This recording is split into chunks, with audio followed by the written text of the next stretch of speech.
Soy el que está muy gustoso de poder estar en el programa. Muchas gracias a usted por la oportunidad. Muchas gracias. Precisamente estábamos compartiendo este informe a propósito de lo que estamos ya en este proceso electoral. ¿Qué dice lo que ha manifestado hoy el presidente? Bueno, es escandaloso y vergonzoso, ¿no? Cómo el presidente no distingue pues lo que es el estado del partido, ¿no? Lo que es Bolivia de su interés personal. Por eso es que nos tiene ya casi 5 años perdidos para el país en esta discusión sobre la reelección, que es un tema que solo satisface la ambición de él y de su entorno que usufructúa del poder, porque los bolivianos hubiéramos querido que este 5 años hubiera un presidente que trabajara en solucionar los problemas de la gente, en cumplir su función. Esto de decir, me dan el 100%, primero es imposible en una votación real tener el 100%, lo que muestra que en muchos lugares, sí, donde el MAS ni siquiera deja entrar observadores, directamente rellenan las actas, como no hay quien observe, le ponen que todos asistieron y que todos votaron por Evo Morales. Eso muestra cómo no cree en la democracia, pero tampoco respeta los recursos de la gente, porque en el fondo lo que está haciendo es ofrecer con recursos públicos una especie de retribución por votos. Eso es algo que va contra la ley. Y esto, que es de conocimiento público, debiera dar lugar al que el mismo Tribunal Supremo Electoral pues presentara una denuncia, que los fiscales se movieran. Pero no hay justicia. Yo siempre digo que en Bolivia lo que tenemos es una caricatura de la democracia, y que sin justicia no hay democracia, sin tribunales independientes no hay democracia. Escucharlo hablar al presidente que no miente, por favor. ¿Cuántas veces dijo que respetaría el voto del pueblo, que no buscaría la reelección, que se iría a su casa? Y bueno, vemos cómo engaña, miente, porque en el fondo lo único que le importa es seguir en el poder a como dé lugar. Bueno, además de eso, el presidente Evo Morales está de manera permanente en el Twitter haciendo algunas afirmaciones contra los diferentes candidatos que en este momento son opositores a la candidatura de Evo Morales. Hoy se refirió a usted, por ejemplo. No, yo le he respondido que obviamente es absolutamente falso lo que afirma sobre mi persona. Yo puedo mirar al país con la frente en alto porque tengo las manos limpias y la conciencia tranquila. Evo Morales no tiene ni la conciencia tranquila ni las manos limpias. Entre otras cosas, les respondo hoy de que el primer fake news en Bolivia fue este complot del caso terrorismo. Un complot en el que hubieron muertos, ejecuciones extrajudiciales, y eso hace que él también tenga las manos manchadas con sangre. Pero también le digo que cuando yo sea presidente vamos a traer comisiones internacionales, porque en Naciones Unidas hay comisiones que se dedican a investigar las ejecuciones extrajudiciales y son delitos de lesa humanidad. Hay comisiones que se dedican a investigar las detenciones arbitrarias, las privaciones de libertad arbitraria. Y todo esto va a hacer que cuando haya una verdadera justicia en el país, para lo cual necesitamos un cambio de gobierno, todos aquellos que, por ejemplo, en el caso del supuesto, y se ha comprobado, falso caso de terrorismo, claro, tienen responsabilidad, porque esas muertes, esas persecuciones, esas privaciones de libertad son gravísimas violaciones a los derechos humanos por las cuales deberán responder también quienes han venido gobernando.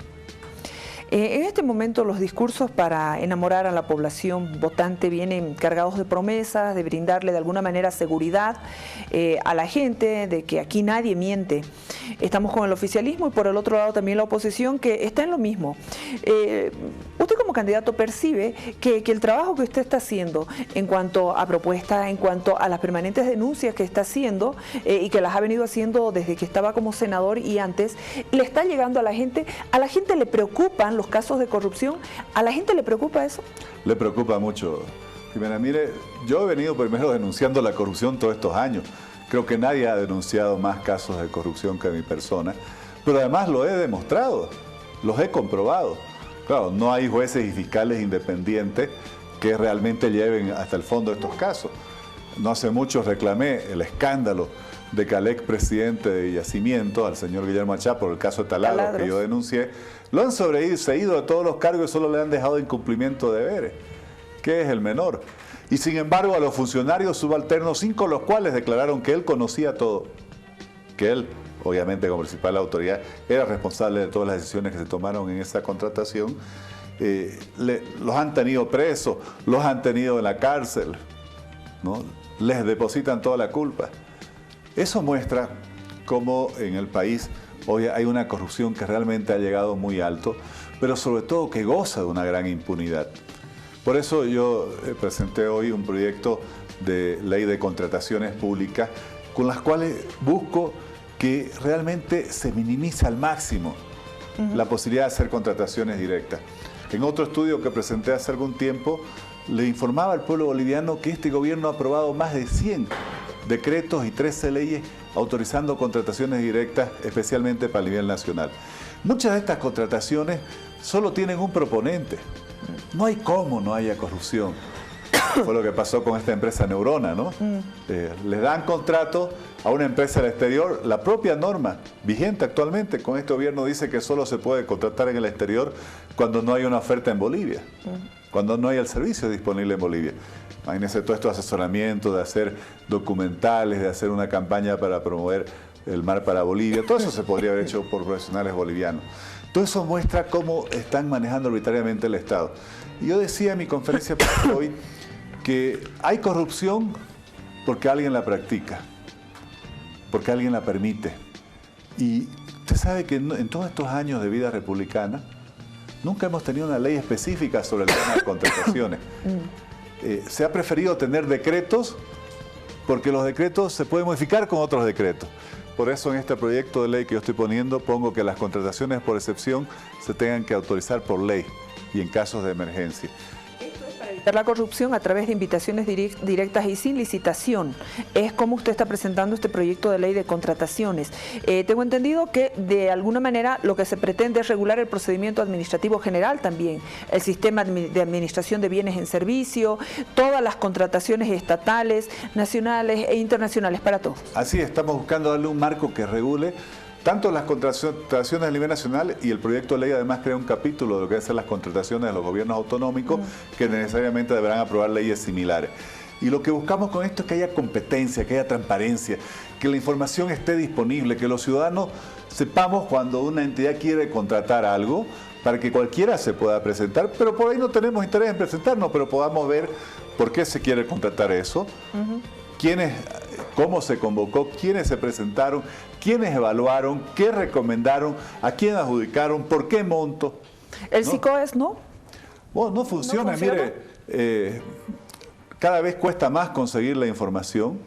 Nosotros, incluso en la experiencia que hemos tenido, por ejemplo, con mi equipo asesor, cuando hubo los Juegos del Sur, hicimos unos primeros informes comparando con los contratos y los informes de evaluación. Ahí, por ejemplo, descubrimos que al ex ministro Pablo Gruc, en una reunión con el propio presidente Evo Morales presente, que él no debiera estar en reuniones en las cuales se deciden adjudicaciones, le dieron 11 millones de bolivianos de contrato directamente, cuando ni siquiera habían sacado la convocatoria. Entonces, como pude hacer esa comparación, ¿cuál fue la solución que encontraron? Ya no subieron los informes de evaluación. ¿No? Pero no, si no hacemos licitaciones, como le digo, abiertas, transparentes y competitivas, obviamente son millones de bolivianos los que se van, porque es en la competencia donde se obtienen menores costos para el Estado. Hay en otros países, Argentina ha implementado un sistema, por ejemplo, recientemente, de subasta, por lo menos para cosas que son estándar, digamos, ¿no? Por ejemplo, material de escritorio. ¿Quién ofrece material? Entonces las empresas entran a la subasta electrónica para que ni siquiera haya un contacto personal o físico entre el funcionario y el proveedor. Entonces la máquina van empujando y obviamente en un momento ya nadie baja más y ya se adjudica esa compra. Son cosas que en Bolivia deberíamos tener. Yo cuando converso con los jóvenes les digo, no nos acostumbremos a que la corrupción sea algo casi natural en Bolivia. Tenemos que condenarla, tenemos que rechazarla. Pero también le digo que no creo que mientras esté este gobierno realmente se pueda luchar contra la corrupción. Necesitamos un nuevo gobierno, una nueva generación, nuevas ideas, nuevos proyectos, nuevas formas de administrar el Estado, nuevas leyes, institucionalizar el aparato público, darle posibilidad a que los jóvenes profesionales rindan exámenes para entrar a una carrera de servicio civil, que nadie los pueda mover por más que cambie el gobierno, que los presidentes, los ministros, los alcaldes puedan nombrar a los 2 o 3 primeros niveles como carga de confianza, pero abajo de ello hay una carrera de funcionario como hay en otras partes en las cuales las personas tengan asegurada una carrera mientras no cometan ninguna irregularidad. Las denuncias de corrupción que usted hace, ¿hacen eco en los medios? ¿Cómo está, qué recursos está utilizando para que le lleguen estas denuncias de corrupción a la gente? ¿A la gente utiliza redes sociales, medios de comunicación? ¿Cómo lo está haciendo? Bueno, las dos cosas, hay que ser persistente. Pero los medios de comunicación tiene el suficiente espacio. No en todos, ¿no? Hay algunos que tienen pues independencia frente al gobierno, que son los que realmente dan cobertura. Hay estos canales afines, por así llamarlo, al gobierno, que uno ve que son los mayormente favorecidos con los presupuestos de publicidad estatal, en los cuales cuesta mucho entrar. Hay casos, volviendo al caso Taladro, claro, YPFB, por ejemplo, es el mayor anunciante del país, entonces yo sentía de que había una gran dificultad incluso de que me entrevisten sobre el tema. Claro, la publicidad final, de yacimiento. Claro, fuimos ganando credibilidad en todos estos años y eso creo que hace que el hecho de que nunca hayan refutado una sola de las denuncias que he presentado me ha dado credibilidad en los medios, me ha dado credibilidad ante la opinión pública y eso poco a poco he logrado que vaya saliendo y consolidándose y me parece que también esto ha ayudado a que la gente hoy donde vamos, porque estoy viajando mucho con Edwin Rodríguez, nuestro candidato a vicepresidente por todo el país, la gente por todos lados dice queremos un cambio. Y yo creo que hemos vuelto al año 2005 cuando había esa ola de cambio. En el año 2005 mucha gente creyó en Evo Morales y el MAS. Lamentablemente, gran parte de todas esas personas hoy están absolutamente frustradas, desesperanzadas, porque no solo que no llegó el cambio, sino que hoy hay cosas que uno las ve peor que las que habían antes. En las redes sociales, ¿cómo está? ¿Cómo está manejando todo el trabajo, su equipo? Hoy usted escuchó lo que decía el presidente, ¿no? La tarea del MAS, rescatar a algunos ciudadanos confundidos en las ciudades y algunos jóvenes engañados con mentiras en las redes sociales. Bueno, es falso, eso es faltarle el respeto a la gente, ¿no? La gente es inteligente, los jóvenes hoy son, primero, más educados, es la generación mejor formada. ¿A los jóvenes les interesan las denuncias de corrupción o qué le interesa al joven? Yo creo que a los jóvenes les interesa que el país tenga un futuro. A los jóvenes les interesan, y es a lo que yo hablo mucho y es parte central de nuestra propuesta. Los jóvenes no tienen empleo hoy en día. De las oportunidades. Hay un dato, mire, que por un lado es muy interesante, pero también nos deja una gran responsabilidad. Estamos en un canal universitario. Se calcula, según datos del mismo gobierno, que hay alrededor de 600.000 jóvenes en las universidades públicas. La gran pregunta es, ¿habrá 600.000 empleos esperándolo? No hace mucho me para en la calle un señor y me dice, mire, soy médico, estoy trabajando taxista, haga algo. En una reunión con líderes gremiales en Santa Cruz, una señora me dice, me he pasado toda mi vida como vendedor ambulante, saliendo a la calle con todo el sacrificio. He logrado el mayor orgullo de mi vida, que es que mi hijo sea ingeniero electromecánico, pero no ha logrado un trabajo para su profesión. Y eso muestra que lamentablemente Bolivia no ofrece oportunidades. Muy duro. Este fin de semana yo estuve visitando a los compatriotas bolivianos en los estados de Virginia, Maryland, en Estados Unidos. Hace 2 semanas estuve en Valencia, Barcelona y Madrid. Y claro, por un lado, a uno le llena de emoción ver que se siguen sintiendo bolivianos, viviendo tan lejos. Pero también digo, qué tristeza y qué fracaso para el país que la gente tenga que salir e irse tan lejos, muchas veces desintegrándose la familia, dejando los hijos atrás para poder encontrar esas oportunidades. Como pasó con el caso de los mineros. Mire usted ese drama, ¿no? Estos mineros, gracias a Dios, se salvó uno, 2 mueren. Pero fue por ir a buscar trabajo, Son personas que no tenían las oportunidades aquí en el país. Y eso muestra también que este gobierno, tanto por la corrupción como por la politización, porque solo les importa seguir en el poder, ha derrochado la época de mayores ingresos de nuestra historia. ¿Cómo es posible que se haya hablado de una bonanza, que sí hubo mucho ingreso de dinero, y sin embargo la gente no tenga empleo de calidad? Cada vez hay más empleo informal. Y yo comprendo al que trabaja en la informalidad porque está buscando sobrevivir. Pero para el país es un fracaso porque debiéramos tener empleos formales, con derechos, con salud, con jubilación. ¿Cómo haría usted para garantizar empleo? Empleo digno, empleo de calidad. Bueno, a ver, ¿dónde se va a trabajar la gente? Tiene que haber empresas. Tiene que haber también la posibilidad de que él quiera tener un proyecto propio. Hoy los jóvenes quieren tener sus propios proyectos. Hay la ventaja que las llamadas startups, estas empresas que se hacen alrededor de una aplicación, de un desarrollo de software, en fin. Pero este gobierno apuesta solo a las empresas estatales. Casi todo el dinero se ha ido a las empresas estatales que no son transparentes, que dan pérdidas, que están mal ubicadas, que se hicieron sin diseño, que no están exportando. Ahí nos hemos gastado, algunos calculan, 10.000 millones de dólares. Y bueno, hay unas pegas para los masistas, porque ni siquiera ahí entran los mejores profesionales. Si hubiéramos puesto una parte de todo ese dinero en apoyar la quinoa en el altiplano, el desarrollo de la agricultura en el Chaco, o hubiéramos facilitado para todos, me dicen que hay 5.000 jóvenes ingenieros de sistemas en Cochabamba exportando software. Pero otro día me daban un dato y me decían, podría ser 50.000 si hubieran condiciones más favorables en el país. Bueno, el turismo, este gobierno al final no le da importancia y tiene un efecto multiplicador increíble. Entonces, si no apostamos a abrir nuestra economía, a modernizar nuestra economía, a integrarla con el mundo, a exportar, y a veces nos llevamos muchas sorpresas. Yo cuando voy al Alto, que hemos hecho ya unas 5 alianzas en el Alto, la gente pide industria. Me dicen, ¿usted que es de Santa Cruz? Ah, que vengan las industrias. Necesitamos las industrias, porque antes había industria, teníamos trabajo y ya no hay industria, ya se fueron. El otro día estaba en el acuerdo con el CONAMAC, el líder del CONAMAC orgánico, David Crispín, me decía, nosotros aquí queremos tener nuestra Cámara de Industria y Agricultura del Altiplano porque queremos progresar, desarrollar. La gente quiere desarrollo, quiere prosperidad. Pero hay que apostar a la gente. Si se apuesta solo a la política, a los del partido de gobierno, bueno, sucede lo que sucede hoy. Estamos llenos de nuevos ricos masistas, pero el pueblo cada vez más pobre. Ese tema del empleo es una gran necesidad porque habrá dentro de 1 año o 2 años una fuerte presión de jóvenes que comprenden entre los 18 y 29, 28 años exactamente, que van a ser más del 56% de la población exigiendo empleo. Ese era el tema que le quería preguntar. Hay otro tema. Usted ha visto 60 feminicidios hasta el primer semestre de este año. Bueno, es un fracaso, ¿no? ¿Qué propone usted? ¿Qué? Una propuesta concreta sobre este tema. Primero tenemos que tener conciencia que es un fracaso nacional. Es un fracaso nuestro como sociedad.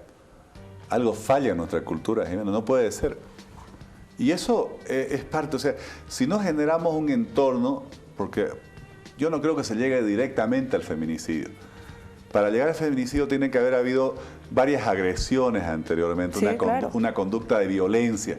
Y entonces lo que nosotros proponemos es que, y a veces decimos, cuando decimos Bolivia dice, no, claro que es el no del 21F, el no a la reelección, pero también es el no a las cosas que están mal en nuestra sociedad. Y una de las cosas que están mal es este no a la violencia contra la mujer. Y entonces aquí hay que establecer un sistema de prevención y sanciones tempranas, por así decir. A las primeras agresiones hay que tener una ley muy dura. Hay que darle protección efectiva a esa... Está la ley 348, modificar tal vez la parte de la conciliación. Pero hay que aplicarlas, ¿no? Hay que aplicarlas. Bueno, el escándalo de este señor que no quería renunciar en el Tribunal Constitucional porque la señora, después que lo había denunciado, supuestamente concilia. Bueno, no se puede tener pues una autoridad. Y a los niños, a los chicos, ¿cómo les podemos cambiar el chip o enseñarles que la mujercita no se pega? Eso tiene que ser un tema de educación, de cultura, de formación desde la escuela. Tenemos que incentivar esos valores de respeto en la sociedad. Respeto mutuo, obviamente, respeto a la mujer. Pero eso va a demorar, tenemos que hacerlo paralelamente, porque formar una nueva generación demora 15, 20 años. Y mientras tanto, ¿cuántos puede haber más feminicidios? Entonces, por eso digo, tenemos que combinar. ¿Le destinaría un buen presupuesto? Sí, la vía positiva en la educación, en la formación, en el cultivo de los valores, en fin. Y buscar generar una condena social, pero así dura a la violencia contra la mujer. Y al mismo tiempo, obviamente, un sistema de tolerancia cero para que por la vía de las sanciones, incluso por la vía penal, a las primeras señales de agresión ya la justicia comienza a actuar sobre el agresor. Estos temas sociales, estos temas tan humanos, necesitan un buen presupuesto que en el último tiempo se ha visto que ha estado relegado, ¿no? Si bien hay una normativa dentro de los del gobierno nacional, subnacionales, que se tiene que entregar cierto porcentaje para estos temas de género, no se ha ido cumpliendo o han estado desviando el tema para infraestructura o para otros aspectos, no a los temas de fondo y de raíz. ¿Usted asegura que va a destinar un buen recurso, se va a trabajar, va a ser prioridad, digamos, en caso de ser electo? Mire, yo no tengo ninguna discordancia con lo que usted plantea, pero creo que no es solo un tema de recursos. Primero, yo lo que le aseguro es que yo nunca he ejercido la violencia. Y creo que eso es lo primero que necesitamos. Es que quienes gobiernan el país realmente sea gente que cree en la familia, Jiménez. Que tengamos valores de respeto a la familia, ahí comienza todo. Y no estamos gobernados por gente que cree en la familia. Lamentablemente, desde ahí comienza, hay una descomposición moral hoy en el país. Y esa descomposición moral también está proveniendo del gobierno. Y por eso le digo, primero tiene que comenzar uno. Podemos asignar todos los recursos, pero si las personas que están gobernando no creen en eso, no lo practican, ¿qué vamos a lograr? Va a ser toda una impostura, quizás se va a gastar mucho dinero, no sé, en propaganda, en cosas, pero no se va a lograr los efectos necesarios. Fíjese que muchas veces hemos tenido incluso casos de violencia familiar cometidos por oficiales del ejército, de la policía, por jueces, por fiscales. ¿Ha habido realmente sanciones? ¿Se ha llegado hasta el final de esos procesos? Si se sigue generando la sensación de impunidad en la sociedad sobre este tema, van a seguir habiendo casos. Es como la corrupción. Hay corrupción porque no tiene costo ser corrupto.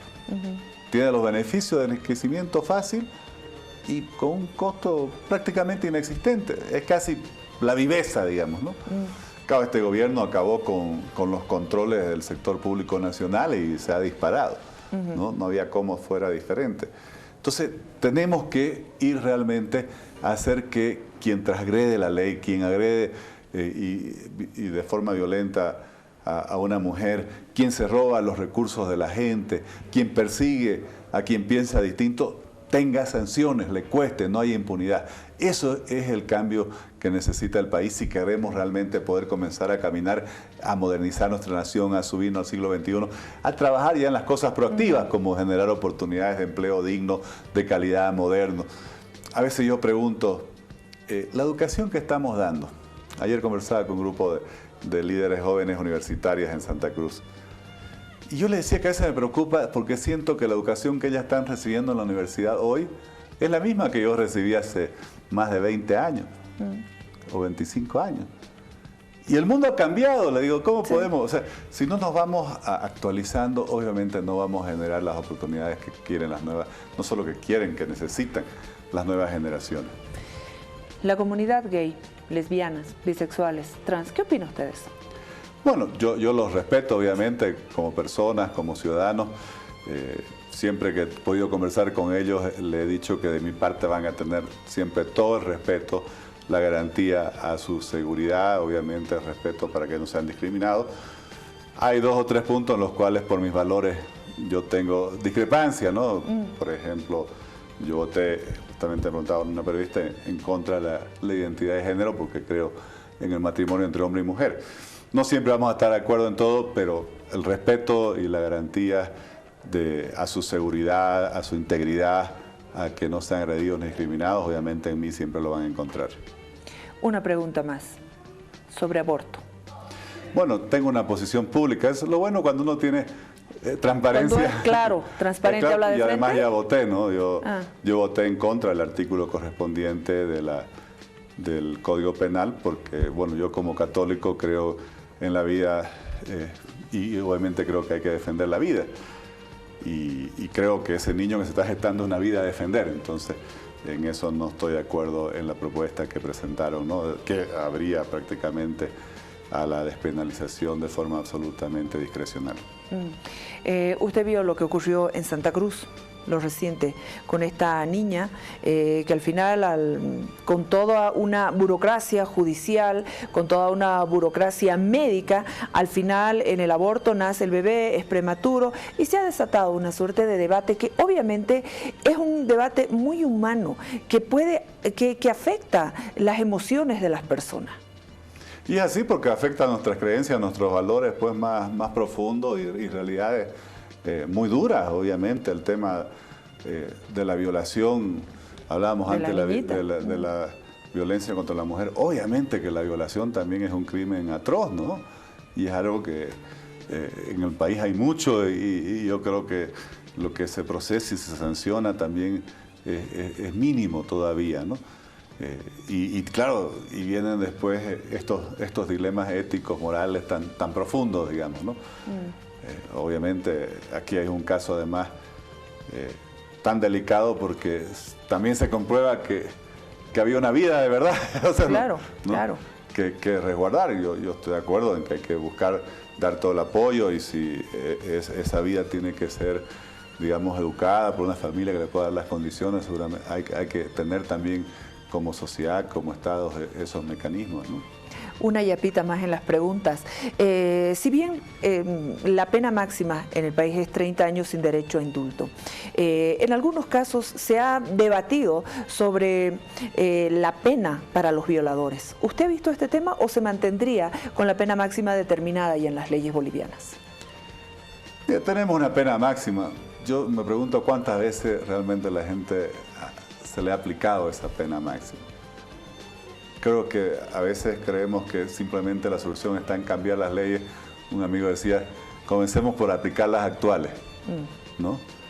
Yo creo que ojalá le aplicáramos. Obviamente la violación tiene que ser un delito de la mayor gravedad y yo creo que si aplicamos la pena máxima estamos dando una sanción lo suficientemente dura para sentar un precedente en la sociedad.